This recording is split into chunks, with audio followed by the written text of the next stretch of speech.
ಪ್ರತಿ ವರ್ಷ ಶ್ರಾವಣ ಮಾಸದ ಹುಣ್ಣಿಮೆಯಂದು ರಕ್ಷಾಬಂಧನವನ್ನು ಆಚರಿಸಲಾಗುತ್ತದೆ. ಈ ವರ್ಷ ರಕ್ಷಾಬಂಧನ ಹಬ್ಬವನ್ನು ಆಗಸ್ಟ್ 19 ಅಂದರೆ ನಾಳೆ ಸೋಮವಾರದಂದು ಆಚರಿಸಲಾಗುವುದು. ಇದು ಸಹೋದರ ಸಹೋದರಿಯರ ನಡುವಿನ ಪವಿತ್ರ ಸಂಬಂಧವನ್ನು ಸಂಕೇತಿಸುವ ಹಬ್ಬವಾಗಿದೆ.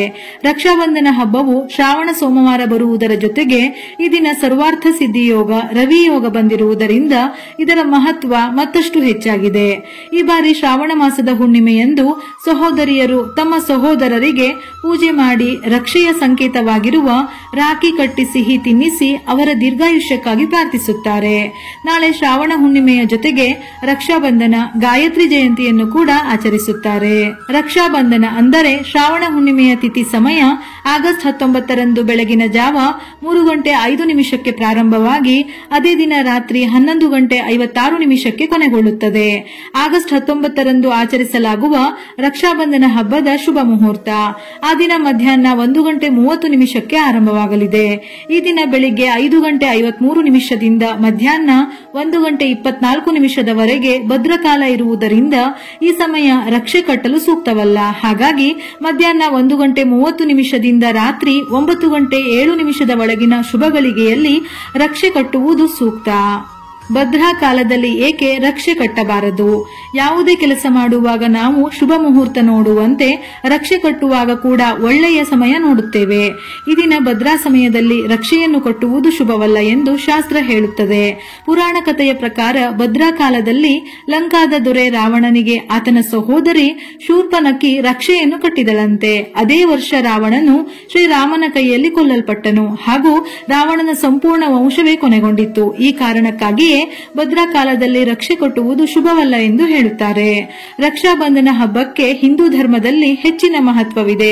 ಈ ಹಬ್ಬವು ಸಹೋದರಿಯರು ಮತ್ತು ಸಹೋದರರ ನಡುವಿನ ಪ್ರೀತಿಯನ್ನು ಮತ್ತಷ್ಟು ಬಲಪಡಿಸುತ್ತದೆ. ಇದು ಒಡ ಹುಟ್ಟಿದವರ ನಡುವಿನ ಬಾಂಧವ್ಯವನ್ನು ಬಲಪಡಿಸುವುದು ಮಾತ್ರವಲ್ಲದೆ ಕುಟುಂಬದಲ್ಲಿ ಪ್ರೀತಿ, ಸಂತೋಷ, ಗೌರವದ ಭಾವನೆ ವೃದ್ಧಿಸುತ್ತದೆ. ಈ ದಿನದಂದು ಸಹೋದರಿಯರು ಸಹೋದರನ ಕೈಗೆ ಪವಿತ್ರ ರಕ್ಷೆಯನ್ನು ಕಟ್ಟಿ ಅವರ ದೀರ್ಘಾಯುಷ್ಯ, ಸಮೃದ್ಧ, ಸಂತೋಷದ ಜೀವನವನ್ನು ಹಾರೈಸುತ್ತಾರೆ.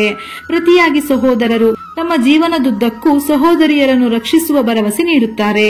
ಈ ದಿನ ವಿಷ್ಣುವನ್ನು ಪೂಜಿಸುವುದರಿಂದ ಚಂದ್ರನ ದೋಷ ನಿವಾರಣೆಯಾಗುತ್ತದೆ. ಮನಸ್ಸು ಮತ್ತು ಹೃದಯದಲ್ಲಿ ನಡೆಯುತ್ತಿರುವ ಕ್ಷೋಭೆ ಶಾಂತವಾಗುತ್ತದೆ. ಹುಣ್ಣಿಮೆಯಂದು ಗಂಗಾ ಸ್ನಾನದ ಜೊತೆಗೆ ಅನ್ನದಾನ, ಧನ, ವಸ್ತ್ರದಾನ ಮಾಡುವುದು ಅತ್ಯಂತ ಶ್ರೇಯಸ್ಕರ.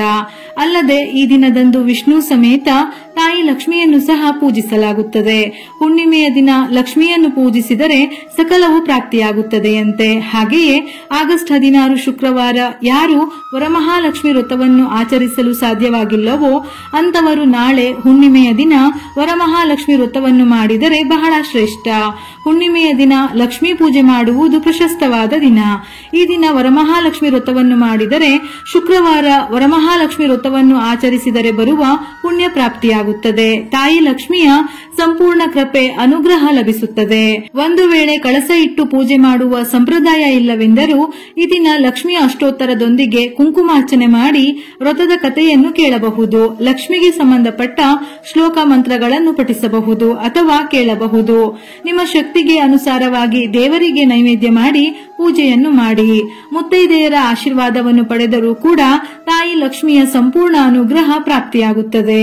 ವರಮಹಾಲಕ್ಷ್ಮಿ ವ್ರತವನ್ನು ಶ್ರದ್ಧಾ ಭಕ್ತಿಯಿಂದ ಆಚರಿಸಿದರೆ ಅಖಂಡ ಅದೃಷ್ಟ, ಸಂಪತ್ತಿನ ಲಾಭ, ಸಂತೋಷ, ಸಮೃದ್ಧಿಯ ವೃದ್ಧಿ, ಸಂತಾನ ಪ್ರಾಪ್ತಿಯ ಸುಖ, ಇದರ ಜೊತೆಯಲ್ಲಿ ಸರ್ವ ಇಷ್ಟಾರ್ಥ ಸಿದ್ಧಿಯಾಗುತ್ತದೆ. ಹಾಗಾಗಿ ನಾಳೆಯ ದಿನ ವರಮಹಾಲಕ್ಷ್ಮಿಯ ವ್ರತವನ್ನು ಆಚರಿಸಲು ಇಚ್ಛೆ ಪಡುವವರು ತಪ್ಪದೆ ಆಚರಿಸಿ. ಲಕ್ಷ್ಮಿಯ ಅನುಗ್ರಹ ಪ್ರಾಪ್ತಿಯಾಗುತ್ತದೆ. ಸಾಮಾನ್ಯವಾಗಿ ಹುಣ್ಣಿಮೆಯ ದಿನ ಸತ್ಯನಾರಾಯಣ ಪೂಜೆ ಮಾಡಿದರೆ ಬಹಳ ಪ್ರಶಸ್ತವಾದ ದಿನ. ಅದರಲ್ಲೂ ಶ್ರಾವಣ ಹುಣ್ಣಿಮೆಯ ದಿನ ಸತ್ಯನಾರಾಯಣ ಪೂಜೆ ಮಾಡುವುದು ಅಥವಾ ಸತ್ಯನಾರಾಯಣ ಪೂಜೆಯ ವ್ರತದ ಕಥೆಯನ್ನು ಓದಿದರೆ ಲಕ್ಷ್ಮೀನಾರಾಯಣರ ಸಂಪೂರ್ಣ ಅನುಗ್ರಹ ಪ್ರಾಪ್ತಿಯಾಗುತ್ತದೆ. ಶ್ರಾವಣ ಹುಣ್ಣಿಮೆಯಂದು 11 ನಾಣ್ಯಗಳಿಗೆ ಅರಿಶಿನವನ್ನು ಹಚ್ಚಿ ತಾಯಿ ಲಕ್ಷ್ಮೀ ದೇವಿಗೆ ಅರ್ಪಿಸಿ.